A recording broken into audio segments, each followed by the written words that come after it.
Hello, my name is Bishop Raymond Johnson, and I'd like to encourage you to support Ms. Tyra Banks Sterling for House of Representative District 29. You know, she worked so tirelessly with our former Representative Ronnie Edwards in the EBR City Council, as well as her short time in the legislature. She's a hard-working person that loves God and loves people. I believe she'll do a tremendous job.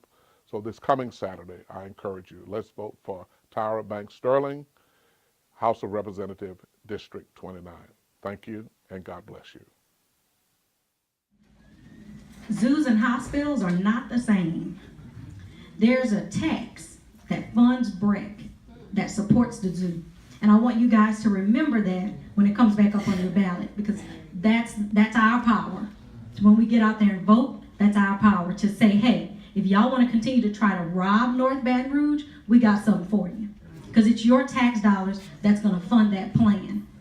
I am disappointed that I've not seen a plan put forward to expand the zoo that we currently have. It almost looks to me like somebody had an idea about moving the zoo to South Baton Rouge, and then they went and found a consultant firm to come and back up that plan. But nobody has said what would be the economic impact of investing in the zoo that we already have. Right there by a major university, right there by the airport, right off the interstate. We can build a tourist attraction in North Baton Rouge. And these are the kind of things that we have to watch out for. Making sure that you elect somebody who understands how public policy truly works.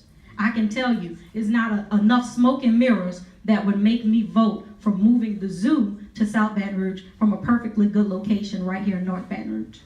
For those of you who know me, you know that in District 29, I've invested my own money in creating entrepreneurial development programs right here, like the Lunch and Learn series, where we partner with the Charles Kelly Center staff and Good Work Network to provide training. The Mission Possible Leadership Conference, where we brought together people from the SBA and the FDIC and Louisiana Economic Development to provide technical assistance to our businesses so that we could access some of the programs that already exist. Your tax dollars are already paying for economic development programs, and they're the very ones that people are using in South Baton Rouge and Mid-City.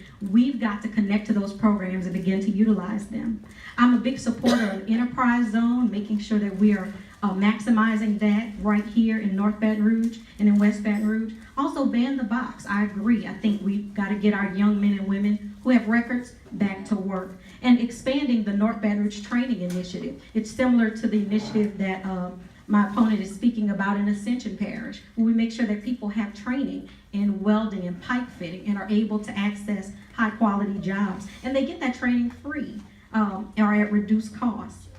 I also believe that as we fight traffic issues and make sure that our infrastructure is one that's accessible and safe, we can attract economic development. We can bring in businesses from other states to locate right here in North Baton Rouge. We have Hub Zone Initiative. We have some areas that are already identified as great sites, and they're already being advertised on LED's website. We also need to help our businesses right here in North Baton Rouge, our small businesses, connect to emerging markets so that they can maximize the money that's coming in for plant expansions and also new manufacturing jobs right here in District 29. Making the decision to run for the state representative seat in District 29 wasn't very difficult for me because I've been praying about it for years. It was prophesied to me as a young woman that I would be in public office. And it's an awesome road that God has had me to travel, moving to Washington, D.C., serving for Congresswoman Jan Schakowsky, going to amazing fellowships like American University, the Ford Foundation, and the Center for Progressive Leadership. They were all preparing me to serve. And I brought all of that knowledge that I gained through years of serving in other states right back here to Louisiana. And when I opened Banks Consulting, it was my heart's desire to really invest in empowering our people and making sure that we're not civically engaged based on popularity of candidate, but engaged based on who's going to really get the job done. And so being placed with Ronnie Edwards, I know that God connected us for a very special purpose. I learned so much under her mentorship. It moves my heart right now to think about all that she invested in me. And when she asked me to run for her council seat, I gladly said yes. And then I prayed about it. And sometimes the way that God leads us is not always the way that we think we're going to go.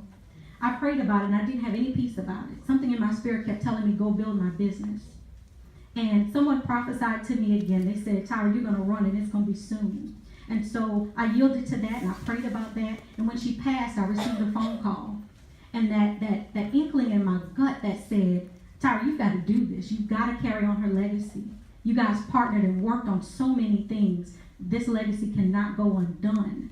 That was my moment. And I said, you know what, God? I submit to you, whatever you would have me to do. And so making the decision to run wasn't that difficult. And I know that I'm the right candidate for this position and for this time because I'm a consensus builder, I'm educated, and I'm passionate about this district. Here in Louisiana, we have a major case of short-sightedness.